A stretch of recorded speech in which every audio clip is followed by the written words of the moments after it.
আজকে আমরা কোষে দেখি 1.2 এর 1 থেকে 5-এর দাগ পর্যন্ত অঙ্কগুলো দেখব। ঠিক আছে, দেখো একের দাগে দেখো কি দেওয়া আছে, মনে মনে করি। মনে মনে করি বলতে খুব সোজা সোজা বলে এগুলো মনে মনে করতে বলেছে। দেখো একের দাগে এর প্রশ্নটা কী লেখা আছে দেখো, শূন্য ছাড়া 5-এর 6টি গুণিতক খুঁজি। তাহলে এক থেকে অঙ্কটাকে তুলি।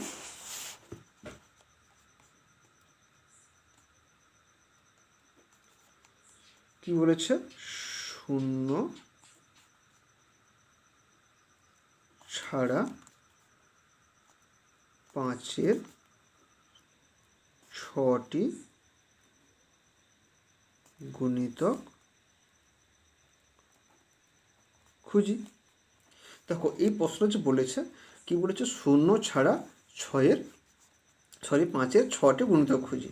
তাহলে আমরা সব ছোটোবেলা থেকে শিখে এসেছি 5-এর নামতা। এখানে সেই নামতাটাই অ্যাপ্লাই করতে হবে।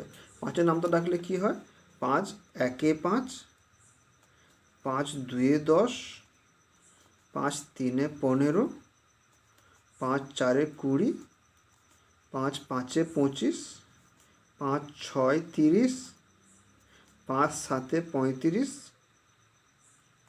এইভাবে পরপর যত গুণ করবো তত বাড়তে থাকবে। তাহলে বুঝতে পারছো গুণিতক কথার অর্থ হচ্ছে নামতা। ঠিক আছে, আমার এখানে কি বলেছে না, শূন্য ছাড়া 5-এর 6টি গুণিতক। তাহলে এগুলো সমস্ত 5-এর নামতা। দেখো 6টি বলেছে, একটা নেব, দুটো, তিনটে, চারটে, 5টে এবং 6টা। তাহলে এটা নেব না, যে অঙ্কের যতটাই বলেছে আমি ততটাই ঠিক লিখবো। তাহলে শূন্য ছাড়া 5-এর 6টি গুণিতক তাহলে কী কী হলো, 5, 10, 15, 20, 25, 30। যদি ঠিক আছে, এবার বির দাগে আমরা অঙ্কে যাচ্ছি। বির দাগে কী রয়েছে, 7-এর 3টি গুণিতক খুঁজি যারা 50-এর চেয়ে বড়। এখানে কি বলেছে, 7-এর 3টি। এই যে বিয়ের দাগে অঙ্কটা দেখো, 7-এর 3টি গুণিতক খুঁজি যারা 50-এর চেয়ে বড়। তাহলে 7-এর গুণিতক বলতে আমরা কী লিখবো, 7-এর সেই নামটা ধরে ডেকে যাব। 7 একে 7, 7 দুয়ে 14, 7 তিনে 21, 7 চারে 28, 7 পাঁচে 35, 7 ছয় 42, 7 সাতে 49, 7 আটে 56, 7 নয় 63। এইভাবে চলতে থাকবে। ঠিক আছে, কিন্তু এখানে কি বলেছে, এখানে বলেছে দেখো 7-এর 3টি গুণিতক খুঁজি যারা 50-এর চেয়ে বড়। এবার দেখো 7-এর তো আমি অনেকগুলোই গুণিতক লিখেছি। এবারে দেখো এটা 50-এর থেকে ছোট না বড়, এটা 50-এর থেকে নিশ্চয়ই ছোট। সবাই বুঝতে পেরেছো, এটা 50 থেকে ছোট, এটা 50 থেকে ছোট, এটাও 50 থেকে ছোট। এবারে দেখো 49টাও কিন্তু 50-এর থেকে ছোট। তাহলে বড় কোনটা না, 56 50-এর থেকে বড়, 63 বড়। তাহলে আমরা আরেকটা লিখতে হবে, 7 7 7 7 10 70। তাহলে 70টাও কিন্তু 50-এর থেকে বড়। তাহলে এই প্রশ্ন অনুযায়ী যদি লিখতে হয়, তাহলে 7-এর 3টি গুণিতক খুঁজে আর 50 বড় তো কী হবে না, 7-এর 3টি গুণিতক যেগুলো 50-এর থেকে বড় সেগুলো হলো 56, 63 এবং 70। এবারে যাব আমরা সিয়ের দাগে। সিয়ের দাগে দেখো কি বলেছে, দুটি 2 অঙ্কের সংখ্যা ভাবি যারা 4-এর গুণিতক। দুটি 2 অঙ্কের সংখ্যা ভাবি যারা 4-এর গুণিতক। দেখো 4-এর গুণিতকগুলো আমাকে লিখে যেতে হবে আগে। 4-এর গুণিতক কী হয় না, 4 একে 4 হয়, 4 দুয়ে 8 হয়, 4 তিনে 12 হয়, 4 চারে 16 হয়, 4 পাঁচে 20, 4 ছয় 24। এইভাবে পরপর চলতে থাকবে। কিন্তু এখানে প্রশ্নে দেওয়া আছে দেখো, দুটি 2 অঙ্কের সংখ্যা ভাবি যারা 4-এর গুণিতক। দেখো এটা তো 2 অঙ্কের সংখ্যা নয়, এটা হচ্ছে 1 অঙ্কের সংখ্যা, শুধুমাত্র 4। এটাও 1 অঙ্কের সংখ্যা, কিন্তু দেখো এটা কিন্তু 2 অঙ্কের সংখ্যা, এটা 2 অঙ্কের সংখ্যা। এগুলো সবই 2 অঙ্কের সংখ্যা। আমাকে কি বলেছে না, দুটি লিখতে বলেছে। তাহলে আমি 12 লিখবো আর 16 লিখবো। কী লিখবো না, 4-এর গুণিতক 2 অঙ্কের সংখ্যা দুটি হলো 12 এবং 16। কী লিখবো, 4-এর গুণিতক দুটি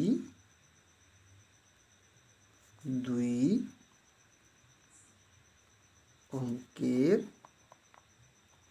সংখ্যা হলো 12, 16। আমি 20ও লিখতে পারি, 24ও লিখতে পারি, আমি প্রথমের দুটোই লিখলাম। ঠিক আছে, দেখো এরপরে যাচ্ছি আমরা ডি এর অঙ্কে। ডি এ কী অঙ্ক বলেছে? 4 কোন কোন সংখ্যার উৎপাদক বা গুণনীয়ক হতে পারে এমন 3টি সংখ্যা লিখি। এখানে কি বলেছে যে 4 কোন কোন সংখ্যার উৎপাদক বা গুণনীয়ক হতে পারে এমন 3টি সংখ্যা লিখি। তাহলে আমরা 4 গুণনীয়ক হবে এমন সংখ্যা কি হতে পারে? দেখো 16, দেখো 16 হতে পারে, 24 হতে পারে, কিংবা 40ও হতে পারে। দেখো 4 4 16 হয়, 4 6 24 হয়, 4 10 40 হয়। তাহলে এখানে কি বলেছে? এমন 3টি সংখ্যা লিখতে বলেছে। তাই আমরা কি করলাম না 3টি সংখ্যা লিখলাম, যেগুলো 4 কোন সংখ্যার উৎপাদক। হ্যাঁ, তাহলে সেই উৎপাদকগুলো লিখলাম, যেগুলো দেখা যাবে এগুলো উৎপাদক ভাঙলে আমরা 4 পাবো। ঠিক আছে, এবারে যাব আমরা ইর দাগে। ইর কোনো দাগই দেয়নি এখানে, ডির পরে ডিরেক্ট দিয়ে দিয়েছে এফের দাগে অঙ্ক। ঠিক আছে, আচ্ছা, এমন দুটি সংখ্যা খুঁজি যাদের লসাগু কত হবে? 12 হবে, এবং যাদের যোগফল কত হবে? 10 হবে। এমন দুটি সংখ্যা খুঁজি, তাহলে সেই সংখ্যা দুটো কী কী হবে আমাদের বার করতে হবে। তাহলে এই জায়গায় তাহলে কী হবে? এফ হবে। কী বলেছে? যাদের লসাগু কত হবে? লসাগু হবে কত না 12 হবে, এবং সংখ্যা দুটির কি না যোগফল কত হবে? 10 হবে। তাই যদি হয় তাহলে দেখো 10কে, তাহলে 10 কোন কোন সংখ্যার যোগফল হতে পারে? 1 এবং 9-এর যোগফল হতে পারে, 2 8-এর যোগফল হতে পারে, 3 7-এর যোগফল হতে পারে, এবং 4 আর 6-এর যোগফল হতে পারে, আর 5 এবং 5-এর যোগফল হতে পারে। তাহলে দেখতে হবে এগুলো যোগ করলে 10 হবে, কিন্তু কোনটার লসাগু করলে 12 হবে সেটাকে আমাকে দেখতে হবে। আগে আমরা লসাগু করে দেখি, এটা যদি লসাগু করি তাহলে সেই একই যাবে, 1 1 1, 1 9 9। তাহলে এখানে কত হলো? 1 গুণিতক 1 গুণিতক 9 সমান কত হবে? 9ই হবে। এইটা যদি আমরা লসাগু করি তাহলে 2 1 2, 2 4 8। তাহলে এখানে কি হলো? 2 গুণিতক 1 গুণিতক 4, তাহলে কত হলো? 4 2 8 হলো।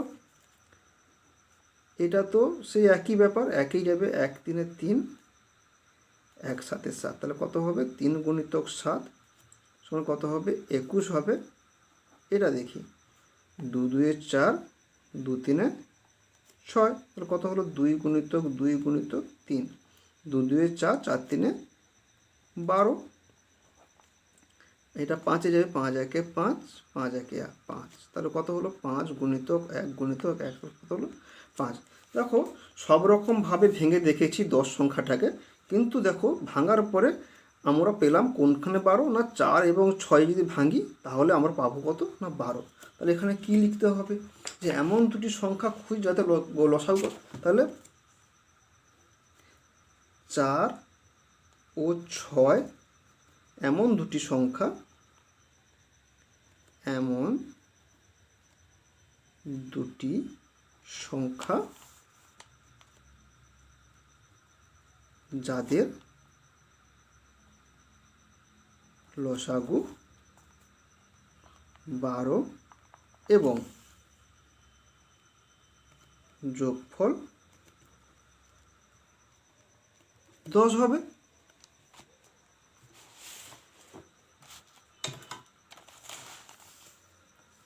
দেখেছো, 4 ও 6 এমন দুটি সংখ্যা যাদের লসাগু 12 এবং যোগফল কত হবে? 10 হবে।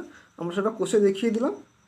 4 এবং 6-এর লসাগু কত হলো? 12, এবং 4 এবং 6 যোগ করলে কত হবে? 10 হবে। আচ্ছা, আমরা এবারে 2-এর দাগে অঙ্ক যাই।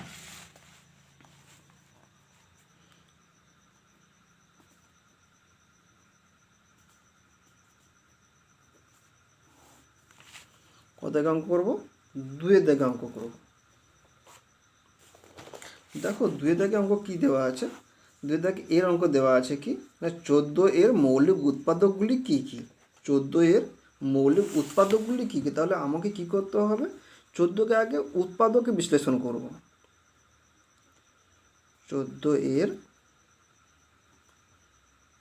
মৌলিক উৎপাদকগুলি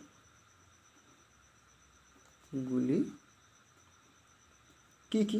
এই প্রশ্নটা দেওয়া আছে। তাহলে আমাকে প্রথমে কি করতে হবে না 14কে আমরা উৎপাদকে বিশ্লেষণ করব। কীভাবে করব? 14কে আমরা ভাঙবো। 1 14ই 14 হয়। আবার 14কে যদি আমরা ভাঙি তাহলে কতই ভাঙবো? 2 7-এ 14 হয়। দেখো 7টাকে কিন্তু আর ভাঙা যাবে না, 7টাকে আর ভাঙা যাবে না। কিংবা আমরা 14কে আর কিসে ভাঙতে পারি? তাহলে 14 ভাঙ, তাহলে কী কী হলো না 14 এর উৎপাদকগুলি কি হলো? 1 হলো, 2 হলো, 7 হলো এবং 14 হলো। 1 14ই 14, 2 7-এ 14, 7 2-এ 14, 14 1-এ 14। তাহলে আমরা কটা উৎপাদক পেলাম? 1 পেলাম, 2 পেলাম, 7 পেলাম, 14 পেলাম। এখানে বলেছে যে দেখো মৌলিক উৎপাদকগুলি বার করতে বলেছে। তাহলে এখানকার মধ্যে মৌলিক উৎপাদক কোনগুলো? 2 হবে আর 7 হবে। তাহলে লিখতে হবে এখানে যে 14 অতএব 14 এর মৌলিক উৎপাদকগুলি হলো 2 এবং 7। এগুলো মৌলিক, 14টা যৌগিক, তাহলে 14 লেখা যাবে না। আর 1 যে সংখ্যাটা এটা মৌলিকও নয় আর যৌগিকও নয়। ঠিক আছে, এটা 2-এর দাগের এটা করলাম। এবারে কি করব না বিটা করব। দেখো বিয়ে কি লেখা আছে? সবচেয়ে ছোট মৌলিক সংখ্যা কি? দেখো সবচেয়ে ছোট মৌলিক সংখ্যা বলতে প্রথমে শুরু হচ্ছে 1 থেকে। সবচেয়ে ছোট সংখ্যা কত না 1, তারপরে 2, তারপরে 3, এইভাবে পরপর সংখ্যাগুলো বাড়ছে। কিন্তু এখানে বলেছে দেখো আমি যদি 1 2 3 4 5 এইভাবে আমি পরপর লিখতে থাকি, অসংখ্য সংখ্যা লিখতে থাকি। এখানে কি বলেছে আমাকে? এখানে না সবচেয়ে ছোট মৌলিক সংখ্যা। 1 তো মৌলিকও নয় যৌগিকও নয়, তাহলে 1কে বলা যাবে না। তাহলে 2টা হচ্ছে একটা এমন সংখ্যা, এটা হচ্ছে মৌলিক সংখ্যা। কেননা দেখো 2কে মৌলিক সংখ্যা এই কারণেই বলা হয়, 2 একটা এমন সংখ্যা ওই সংখ্যাকে 1 ছাড়া এবং ওই সংখ্যা ছাড়া অন্য কোনো সংখ্যাতে কিন্তু ভাগ কাটে না। তাই 2টা হচ্ছে সবচেয়ে ছোট মৌলিক সংখ্যা। তাহলে উত্তর কীভাবে লিখবে? অতএব প্রশ্ন যেভাবে আছে সবচেয়ে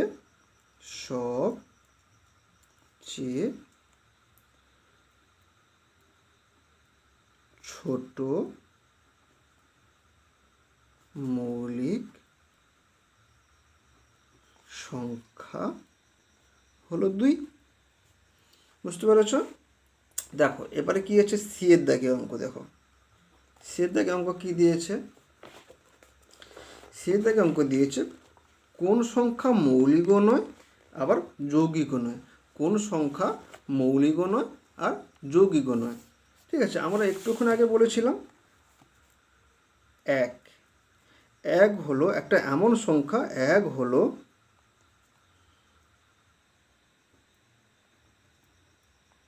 মৌলিক বা যৌগিক কোনো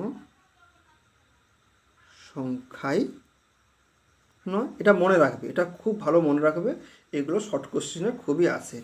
1 হলো এটা এমন সংখ্যা, এটাকে মৌলিকও বলা যায় না যৌগিকও বলা যায় না। ঠিক আছে, এবারে দেখো 3-এর দাগে অঙ্কগুলো করব। 3-এর দাগে এখানে দেখো কি দিয়েছে 3-এর দাগে এতে 42 কোন কোন সংখ্যার গুণিতক। এখানে 4টা অপশান দিয়েছে। এর দাগে দিয়েছে 7, বি এর দাগে 13, সি এর দাগে দিয়েছে 5, ডি এর দাগে দিয়েছে 6।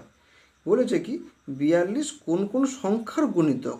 এই যে 4টা সংখ্যা দেওয়া আছে, এই 4টা সংখ্যার তোমার প্রত্যেকে কী করবে? নামতা ডাকবে। যার নামতায় এই 42 সংখ্যাটা পড়বে তাহলে ওই সংখ্যার গুণিতক। তাহলে দেখো 42 সংখ্যাটি কার কার গুণিতক। এখানে চারটা সংখ্যা কি কি দেওয়া আছে না 7 দেওয়া আছে এতে, বিতে কী দেওয়া আছে 13 দেওয়া আছে, সিতে দেওয়া আছে কত 5 এবং ডিতে দেওয়া আছে কত 6। দেখো এবারে আমাকে দেখতে হবে এই 7-এর নামটায় 42টা আসছে কিনা। দেখো 7 6 42 হয়, 7 6 42 হয়, তাহলে 7 হবে। দেখো 13 4 কত 13 2 26, 13 3 39, 13 4 52, তাহলে 39 হচ্ছে 52 হচ্ছে, কিন্তু এখানে 42 আসছে না, তাহলে 13 হবে না। দেখো 5-এর নামটা ডাকো, দেখো 5 6 30, 5 7 35, 5 8 40, 5 9 45, তাহলে 40 এবং 45 চলে যাচ্ছে, সেখানে 42 আসছে না, তাহলে 5ও হবে না। দেখো 6 দেখো 6 7 42 হয়, তাহলে এটা হবে। তাহলে কি লিখবো আমরা এখানে না 42-এর গুণিতকগুলি হলো 7 এবং 6, তাহলে 7 ও 6 হবে। ঠিক আছে, তাহলে এই দুটোতে দাগ মারবে। দেখো এবারে বির দাগে, 3-এর দাগে বি, 3-এর দাগে বি অঙ্কটা কী দিয়েছে একবার দেখে নাও। দেখো 11 কোন সংখ্যার গুণনীয়ক, 11 কোন সংখ্যার গুণনীয়ক। এখানে দেখো চারটা সংখ্যা দিয়েছে, 101 আছে, 111 আছে, 121 আছে, 112 আছে। কি করবে 11 কোন সংখ্যার গুণনীয়ক বলেছে। এখানে চারটা সংখ্যা কী কী দেওয়া আছে, এর দাগে দেওয়া আছে 101, বির দাগে দেওয়া আছে 111, সির দাগে দেওয়া আছে কত 121 এবং ডির দাগে দেওয়া আছে কত 112। ঠিক আছে, এবারে দেখতে হবে এই 11-র গুণনীয়ক কোনটা হবে, কোন 11 কোন সংখ্যার গুণনীয়ক, মানে এই যে চারটা সংখ্যা আছে চারটা সংখ্যার মধ্যে কোন সংখ্যার গুণনীয়ক। দেখো তুমি প্রত্যেকটা 11 দিয়ে ভাগ করবে, যেটার ভাগ কাটবে ওই সংখ্যাটাই হচ্ছে 11 গুণনীয়ক হবে। ঠিক আছে, দেখো 101কে দিয়ে তোমরা ভাগ করবে, 11 দিয়ে ভাগ করবে, দেখবে ভাগ কাটবে না, 11 9 99 হবে, 11 10 110, বেশি হয়ে যাচ্ছে হবে না, তাহলে 11 9 যাবে, তাহলে কত নামবে 11 থেকে 9 বাদ গেলে 2 নামবে, এখানে আছে 9, 9 থেকে 9 বাদ যাবে না। তারপরে দেখো কত আছে বির দাগে আছে 11 আছে, 111, এটা কত দিয়ে ভাগ করব না 11 দিয়ে ভাগ করব, 11 একে 11 হবে, এখান থেকে বাদ দিলে কিছুই নামবে না, তখন কত নামবে 1 নামবে, তাহলে এখানে 0 দিতে হবে।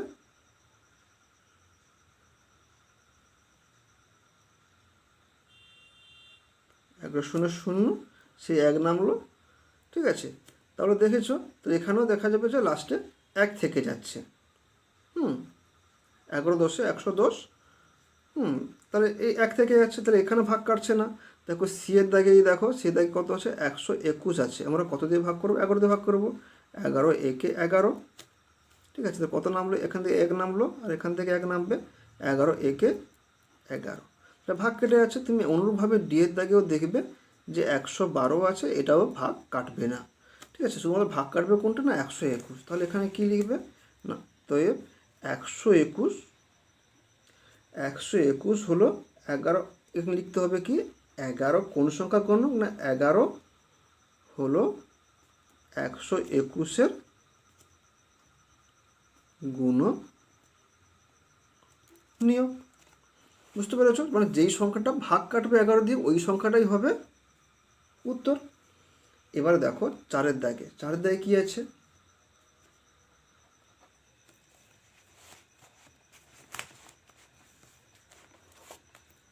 দেখো 4-এর দাগে অঙ্কটা দেখো কি দিয়েছে, সংখ্যা জোড়ার মধ্যে কোনগুলি পরস্পর মৌলিক সংখ্যা দেখি। এখানে দেখো 4টা সংখ্যা জোড়া দিয়েছে, এর দাগ বির দাগ সি দাগ এবং ডির দাগ দিয়েছে, প্রত্যেক দুটো করে সংখ্যা দিয়েছে, বলেছে সংখ্যা জোড়ার মধ্যে কোনগুলো পরস্পর মৌলিক সংখ্যা।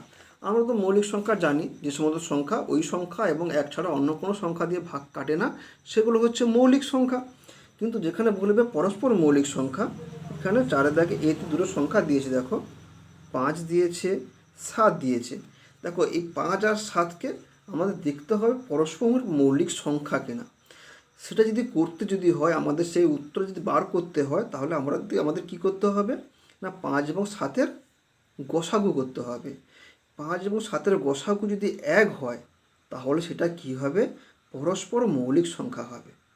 বুঝতে পেরেছ? আমরা যখন এই যে সমস্ত শব্দ জোড়া দিয়ে এই সংখ্যা জোড়া দিয়েছে, এই সংখ্যা জোড়া আমরা গসাগু করব।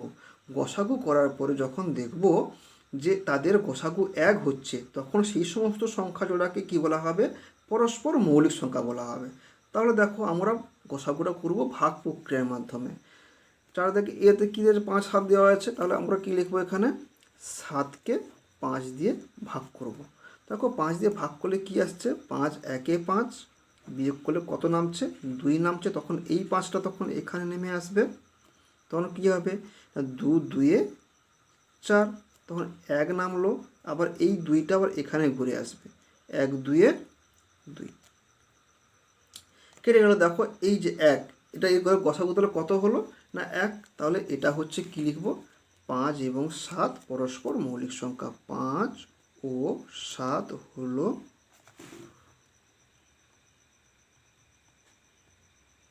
পরস্পর মৌলিক সংখ্যা। পদ্ধতিটা জাস্ট মনে রাখবে ভালো করে। দুটো সংখ্যার গসাগু করবে ভাগ প্রক্রিয়ায়, যেটাতে দেখবে 1 গসাগু বেরোবে সেটা হচ্ছে পরস্পর মৌলিক সংখ্যা। 1 ছাড়া 1-এর থেকে যদি অন্য কোনো সংখ্যা আসে তখন সেটা কিন্তু পরস্পর মৌলিক সংখ্যা হবে না। তাহলে আমরা বিয়ের দাগে অঙ্কটা কষে দেখি। 4-এর দাগে বি। 4 দাগে বি দেখো দিয়েছে 10 আর 21। তো এটা আমাদের কি দেখতে হবে? গসাগু করে দেখতে হবে এদের গসাগু 1 আসছে কিনা। 10 2 20, বিয়োগ করলে 1 নামছে। এখানে 10, 1 1 1 নামলে 0 নামবে। 1 0 0, তাহলে কেটে গেল। দেখো এখানে কত হলো? না 1 এসছে। তাহলে 10 এবং 21 কী লিখবে? 10 ও 21 পরস্পর মৌলিক সংখ্যা। 10 21 হলো পরস্পর মৌলিক সংখ্যা। এইভাবে প্রত্যেকটা দেখবে, দেখে করে দেবে। সির দাগে দেখো কী দেওয়া আছে? সির দাগে দেওয়া আছে 10 15। 10 15, দেখো সেই একই রকম পদ্ধতিতে 15কে আমরা 10 দিয়ে ভাগ করব। 10 1-কে 10, কত নামলো? 5 নামলো। এখানে আবার সেই 10টা, এই 10টা আবার ঘুরে আসবে এখানে। এখানে ঘুরে এলে কত হবে? 5 2 10 হবে। দেখো এখানে, দেখো এখানে কত এসছে? 5 এসছে। যখন দেখবে 1 ছাড়া অন্য কোনো সংখ্যা আসছে তখন সেটা কিন্তু পরস্পর মৌলিক সংখ্যা হবে না। তখন এখানে কি লিখতে হবে? 10 15 পরস্পর মৌলিক সংখ্যা নয়, লিখে দিবে। তারপরে দেখো কত দাগ দেওয়া আছে? ডি-এরটা। ডি দাগে কী কী দেওয়া আছে দেখো? 16 আর 15। 16 এবং 15। তাহলে আমরা কী করবো? 16কে 15 দিয়ে ভাগ করব একই রকমভাবে। 15 একে 15, এখান থেকে 1 নামবে। এখানে আসবে কত? 15। 1 1 1 নামবে কত? 5। 1 5 5, তাহলে কেটে গেল। তাহলে এখানে কত এসছে? আমাদের গসাগুটা 1 এসছে। তাহলে 1 যেখানেই আসবে তখন সেটা কি হয়ে যাবে? লিখতে হবে 16 15 পরস্পর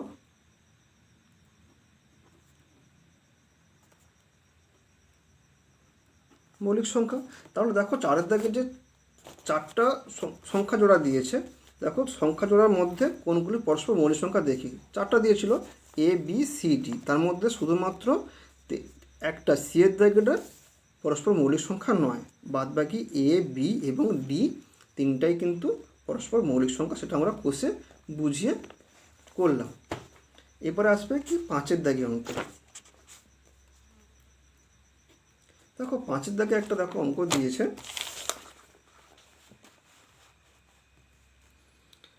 এমন দুটি যৌগিক সংখ্যা খুঁজি যারা পরস্পর মৌলিক।